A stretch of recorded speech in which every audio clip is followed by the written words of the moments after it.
Sri Sachidananda Sadguru Sainath Maharaj Ki Jai. Sri Sai Satcharitra, an Insight. Episode 260. My humble prostrations at the lotus feet of our Sadguru Sai. By the divine grace of Sai, an attempt has been made to translate the gist of the divine discourse of Sri Ramanathan brother telecasted in Sai TV.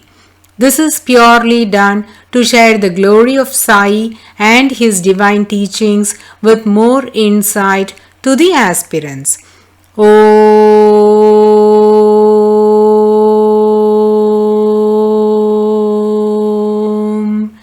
Gurur Brahma Gurur Vishnuhu Gurur Devo Maheshwaraha Gurur Sakshat Parabrahmam Tasmai Shri Gurave Namaha. Devotees, in the previous episode, we listened to the significance and the benefits a devotee would reap by performing the Kokila Vrat. This Vrat was performed by Chandrabai Borkar as directed by Sri Sai Maharaj. She was observing this fast very devotedly and sincerely. The closing day or the last day of the ritual is known as Udyapan, and she was concerned that the ritual should go uninterrupted and be completed in a good manner with the blessings of Sri Sai Maharaj. She had a firm conviction that if Sri Sai Baba would bless her during this fasting period, then that indicates the Kokila Vrat that she is observing will reap the necessary benefits to her. Thus, she completed 29 days of the ritual. On the 30th day, she was about to read the last chapter from the Kokila Vrat storybook and complete her puja. That day, while she was offering her puja to the Lord Shiva in the shrine, a young fakir appeared suddenly in her presence and smiled at her. Chandrabai Borkar was stunned to see this young fakir, and he said, "Mai, mala gudachi poli ani lasanchi chatani diya," which means, "Oh, mother, give me sweet chapati with garlic paste." She was in a fix because garlic and onions are usually not used in cooking during the Chaturmasya fasting, that is starting from the month of July till October. The same rule is followed on festival and fasting days. Hence, while performing Kokila Vrat, the devotee refrains from eating garlic and onions. Therefore, she told the young fakir that we are observing Chaturmas Vrat, so we don't consume onions or garlic. Moreover, I am staying here only to observe Kokila Vrat and not have any house of mine here. Listening to this reply, the fakir smiled at her and said, "Denar pan jangla nahi denar pan jangla," meaning welfare be to the one who gives and to the one who does not give. The gist of this assertion is that either one offers or don't offer, that doesn't matter. The blessings will be showered upon the devotee. In no time, the fakir disappeared. Chandrabai was thoughtful of the fakir's words. She also felt that the features of the young fakir, the aura around his face, the divine glow on him, everything seemed to be very familiar. And a thought flashed in her mind, which strengthened her doubt that the one who came in the guise of the young fakir was none other than Sri Sai Baba. She looked for the fakir everywhere, but he was not found. She became very upset because all these days she has been thinking that she could neither go to Shirdi nor offer anything to her Sadguru Sri Sai Baba on the Udyapan day of Kokila Vrat. Now, Sri Sai Maharaj came all the way to Kopargaon to bless her, but she didn't offer anything to him and sent him empty-handed. She thought she is the most unfortunate woman as she couldn't offer anything to the Supreme God that came to her. Her heart was throbbing in guilt. Chandrabai Borkar became restless. She was overcome with emotions and wanted to immediately go to Shirdi, which was almost 16 kilometers away from Kopargaon. It was already night, hence she couldn't start then. She wasn't getting sleep. The night seemed to be longer than usual, so heart to heart she pleaded Sri Sai Maharaj to make this night pass away quickly so that she could come to Shirdi in the morning and have the divine darshan of Sri Sai Maharaj. Next morning, she immediately started to Shirdi, and as soon as she came to Shirdi, she quickly prepared jaggery roti and garlic chutney, took it to Dwarakamai. Whereas Sri Sai Baba was returning from Lendibag, she ran towards him and prostrated at his feet. Her love for Sri Sai Baba was gushing out from her heart and flowed down in the form of tears. She felt very happy and contented to have the darshan of Sri Sainath Maharaj. Sri Sai Baba and the group of devotees reached Dwarakamai. It was time for noon arati and Bapu Sahib Jog performed the arati. After the arati was over, all the devotees were sent back to their lodgings. Chandrabai Borkar was standing in the Sabha Mandap waiting for everyone to leave. As soon as everyone dispersed, with so much love in her heart, she went to offer the poli and garlic chutney that she brought with her. Sri Sai Baba said, "When I came to you to get what I desired, you refused to give. Now, why did you bring all these things to me?" This anger comes from love. It only reveals their close acquaintance and not anger out of agitation. Chandrabai said in a regretful tone, "Forgive me, Baba. I am an ignorant being. I didn't recognize that it was you that came to me in the guise of the fakir. Only after you left the place, I got the realization that the fakir was none other than you. I rushed to Shirdi this morning to prepare the items you had desired for and brought it to offer. Please accept them and bless my vrat." Omniscient Sri Sai knew her inner thoughts. He played this divine sport to exhibit her loving devotion to others and to give her a blessing through this experience. Now, Sri Sai Maharaj said to others, "She has been my sister in my last 7 births. Wherever I go, she finds me and comes to me." Turning to Chandrabai, Sri Sai said, "Go, your vrat will be fruitful." Thus, Chandrabai Borkar's Udyapan of Kokila Vrat was completed in a very contented and blessed manner.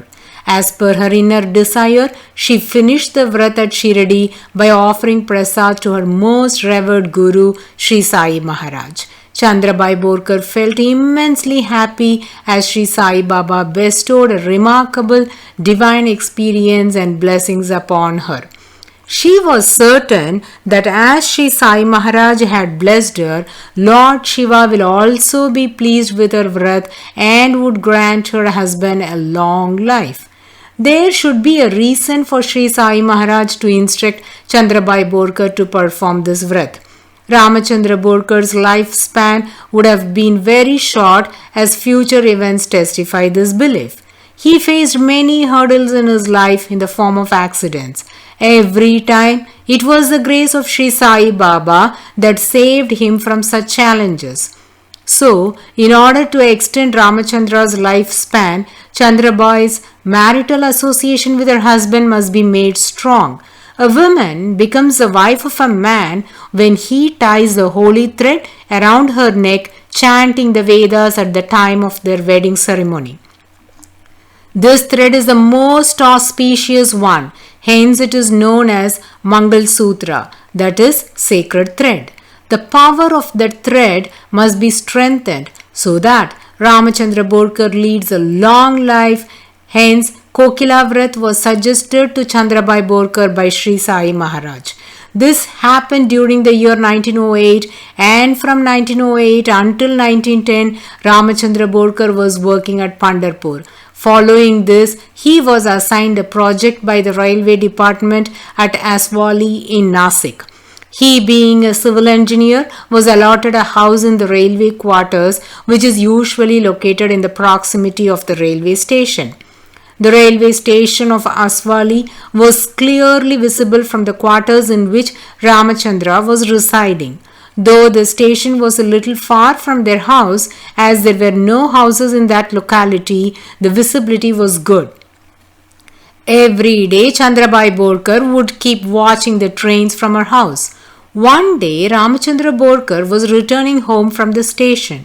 He looked very tired and weak as he got high temperature.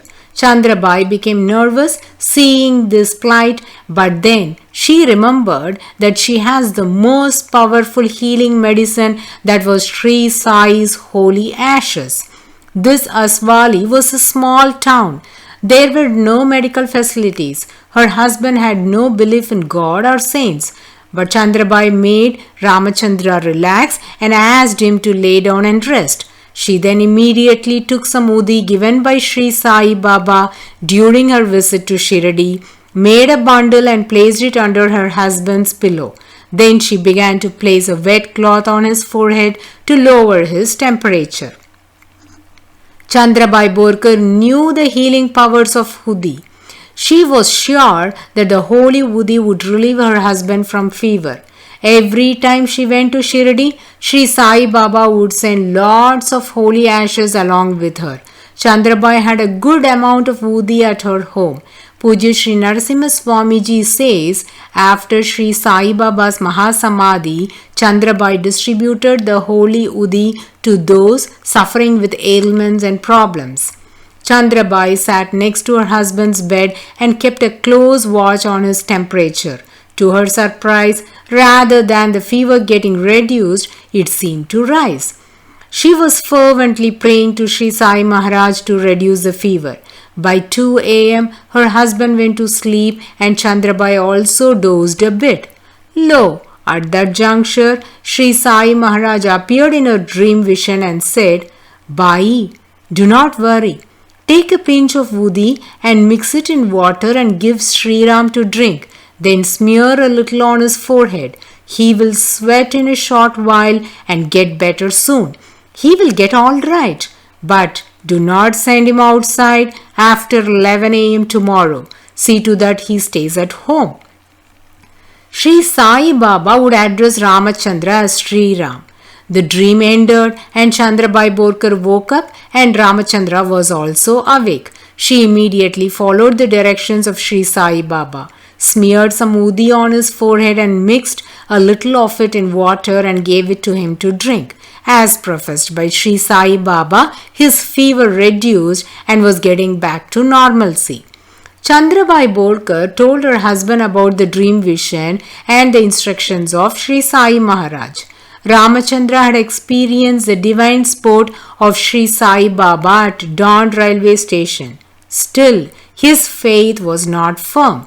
Ramachandra thought the dream of Chandrabai was just her illusion and not real. He felt she was absorbed in the thoughts of Sri Sai Baba. So his appearance in her dream and giving such instructions may not be very significant to ponder.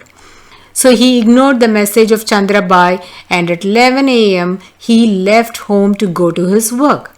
Chandrabai tried to stop him, but it was futile.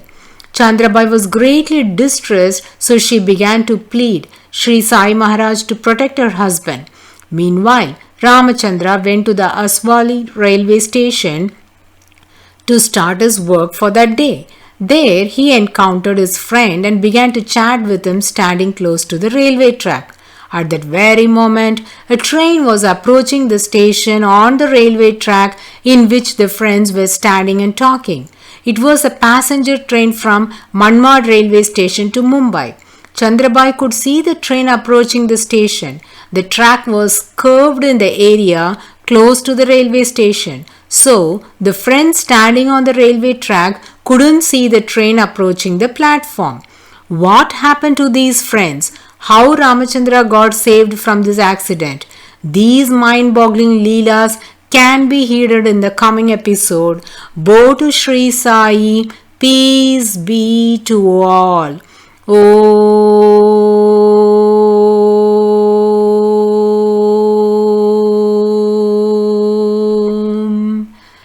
Sai Ram.